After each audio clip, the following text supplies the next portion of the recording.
This time we're looking at definite integrals, so we're applying values. So do our integration first. Sine x integrates to minus cos. And then we're going between 0 and pi and 2. Our values have sort of been squashed in there.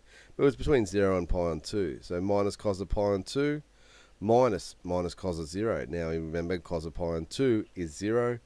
Cos of 0 is 1. So the minus times the minus gives us a plus 1. Leaves us with just 1.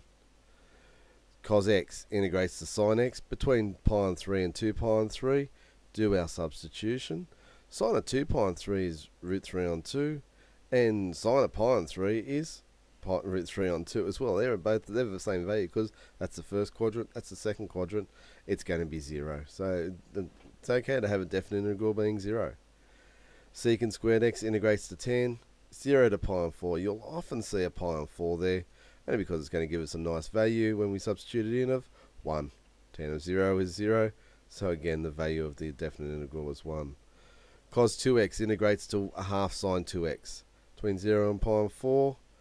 Again, 2 lots of pi and 4 gives us pi and 2. That gives us 0. So we're just going to half sine of pi and 2. And sine of pi and 2 is 1. So a half times 1 gives us a half. Secant squared 2x gives us the half tan 2x between 0 and pi and 6. 2 lots of pi and 6 gives us pi and 3, because that'll cancel and give you the pi and 3. And tan of pi and 3 is root 3, so that's where we're getting the half times root 3. Tan of 0 is 0, so this part's just going to cancel out. It's going to be 0, we're going to subtract 0. So half times root 3 gives us the root 3 on 2. Sine of 2x integrates to minus a half cos 2x, because sine integrates to minus cos. And so between 0 and pi and 3, we substitute pi and 3 again. 2 pi and 3, and it's cosine. So we're in the second quadrant. So it's the same as negative pi on 3, which would give you negative a half. So that's where we get the negative a half there.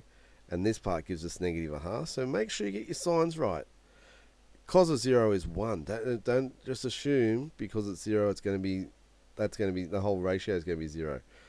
Sine of 0 is 0 and tan of 0 is 0, but cos of 0 is 1. So minus a half times 1 gives us the minus a half.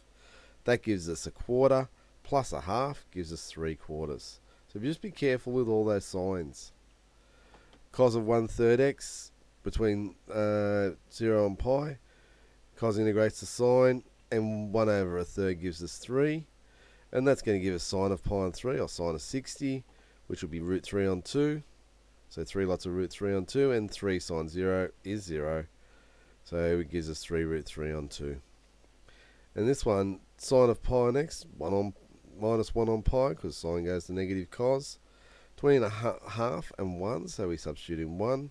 And get cos of pi, which is going to be minus 1.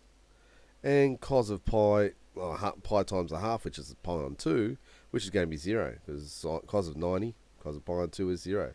So the whole thing becomes 0. And that's just going to give us a minus times minus is positive, 1 on pi. So be careful, firstly, of your integration, doing your correct substitutions, getting the correct value for your ratios. You're taking sine and cos of tan of an angle, and making sure we get the same right quadrants and the right signs.